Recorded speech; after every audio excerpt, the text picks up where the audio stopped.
Hey, this is Dr. Debbie Reynolds, the Simply Southern Vet. You know how we've been talking about vaccines a lot lately? Well, there's some more things I think you need to know about your vaccines. All of this information I'm getting is just simply from the insert that is in every vaccine box that your veterinarian or anybody that uses vaccines have.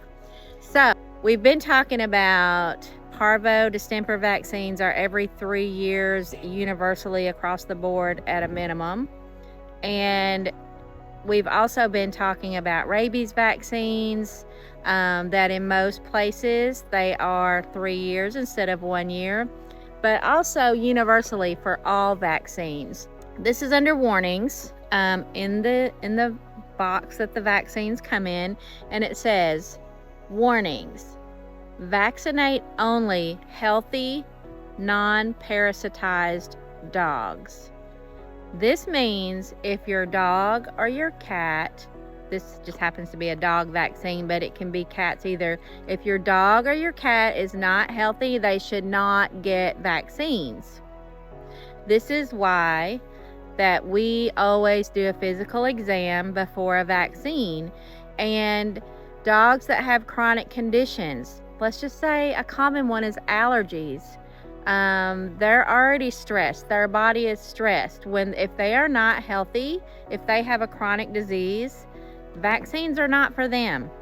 If they have congestive heart failure or a heartworm diagnosis or diabetes or seizure disorder, they should not have vaccines. They're not a candidate for vaccines according to the vaccine insert. It also says non-parasitized dogs.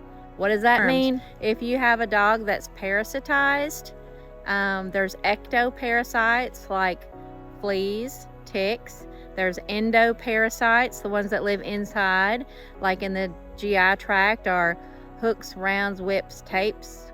All of those worms are super common. You know what else is considered a parasite? Heartworms. Also, dogs can have just a lot of things like Giardia, Coccidia. Vaccines are not for those animals.